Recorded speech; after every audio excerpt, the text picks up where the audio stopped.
और चलिए आगे बढ़ते हैं। बड़ी खबर आपको बताएं, पाकिस्तान की गीदड़ भपकी को भारत ने कड़ा जवाब दिया है। बड़ा मुद्दा उठाया गया जिसमें राम मंदिर का मुद्दा शामिल रहा, सीएए का मुद्दा शामिल रहा। भारत की स्थायी प्रतिनिधि रुचिरा कंबोज ने पाकिस्तान को जमकर लताड़ लगाई।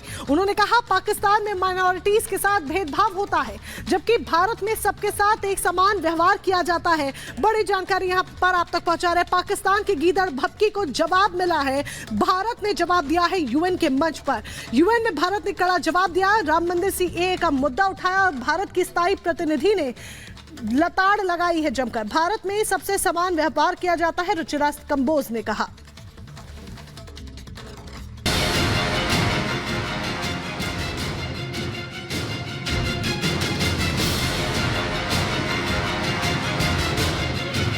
दुनिया भर के अंतर्राष्ट्रीय मंचों पर पिट रखे पाकिस्तान की बौखलाहट बढ़ती जा रही है। इसी बौखलाहट का असर है कि वो अपनी हरकतों से बाज नहीं आ रहा है।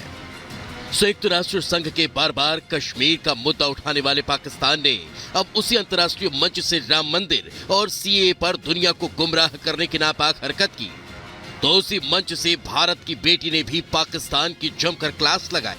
In our world today, we are confronted with escalating geopolitical tensions and unequal developments. संयुक्त राष्ट्र संघ में संयुक्त राष्ट्र महासभा में इस्लामोफोबिया से निपटने को लेकर पाकिस्तान ने एक प्रस्ताव पेश किया था जिस पर वोटिंग सेशन चल रहा था।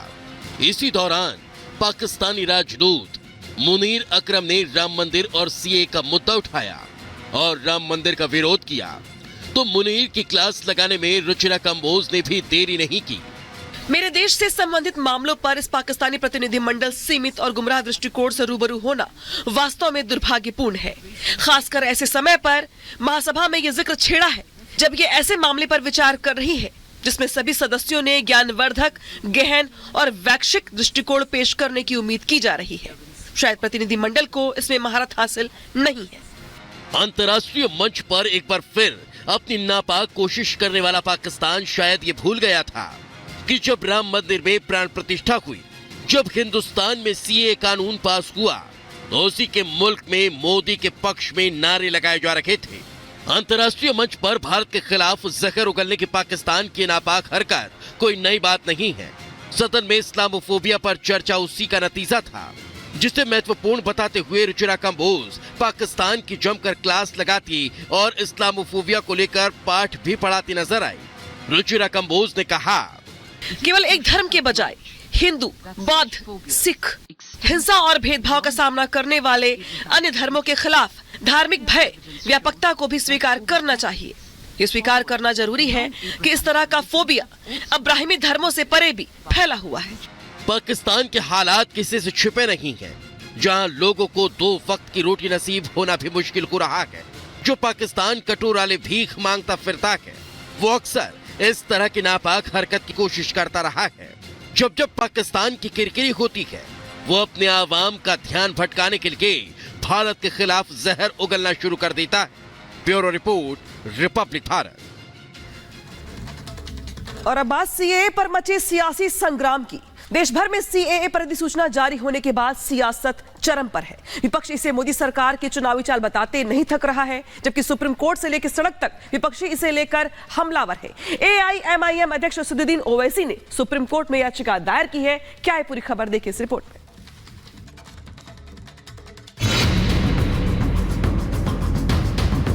इसमें किसी की नागरिकता छीनने का कोई प्रोविजन नहीं है।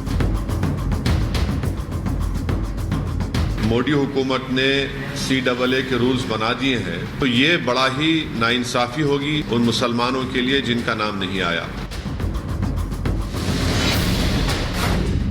ओवैसी का चुनावी प्लान, भड़क जाए मुसलमान। कानून में संशोधन या मुसलमानों का तुष्टीकरण। सरकार ने किया था वादा, सीएए के बाद एनआरसी का दावा। नागरिकता संशोधन अधिनियम यानी सीएए के मुद्दे पर AIMIM chief Asaduddin Owaisi supreme court पहुंच गए हैं। ओवैसी ने कोर्ट में दायर याचिका में अपील की है कि नागरिकता संशोधन अधिनियम पर तुरंत रोक लगाई जाए। ओवैसी ने सुप्रीम कोर्ट के सामने एनआरसी का मुद्दा भी उठाया। ओवैसी ने अदालत में याचिका दायर करके अपील की कि सीए के कार्यान्वयन पर तुरंत रोक लगाई जाए। ओवैसी ने सुप्रीम कोर्ट से कहा कि सीए के बाद देश में एनआरसी आ रहा है। एनआरसी के जरिए भारतीय मुसलमानों को निशाना बनाए जाने की योजना है। मोदी हुकूमत ने CAA के रूल्स बना दिए हैं, तो सुप्रीम कोर्ट जाना एक अर्जेंसी है, वक्त का अहम तकाजा है, क्योंकि अगर ये सरकार सिटीजनशिप देना शुरू कर दे एक अनकॉन्स्टिट्यूशनल लॉ पर जिसको एक रिलीजन के ऊपर बनाया गया है, तो इससे नुकसान हो सकता है। तो ये बड़ा ही नाइंसाफी होगी उन लोगों के लिए, उन मुसलमानों के लिए जिनका नाम नहीं आया।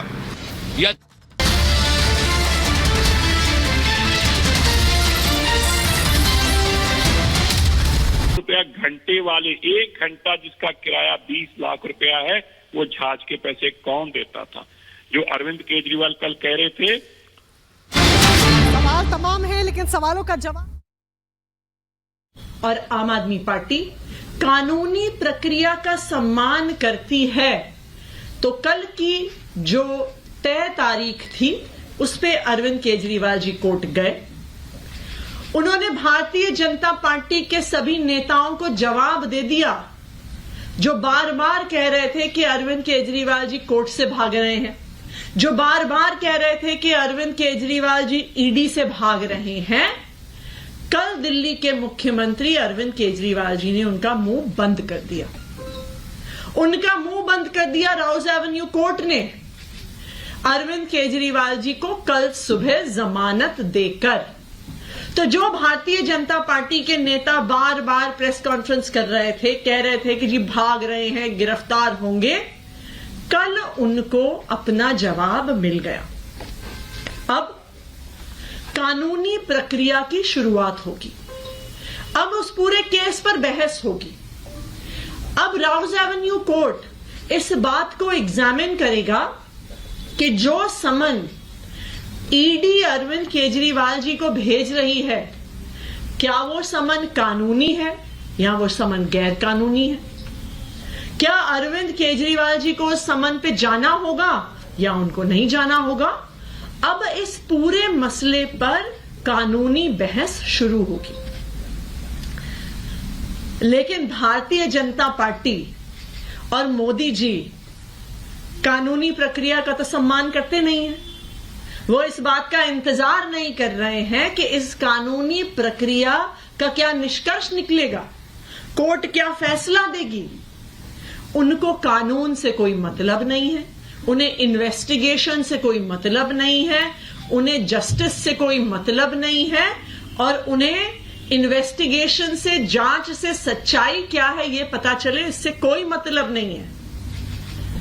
प्रधानमंत्री नरेंद्र मोदी जी को सिर्फ एक चीज से मतलब है कि किसी ना किसी तरीके से चुनाव से पहले अरविंद केजरीवाल को जेल में डाल दो, अरविंद केजरीवाल को कैंपेन करने से रोक दो। सिर्फ यही प्रधानमंत्री नरेंद्र मोदी जी, उनकी भारतीय जनता पार्टी और उनकी ईडी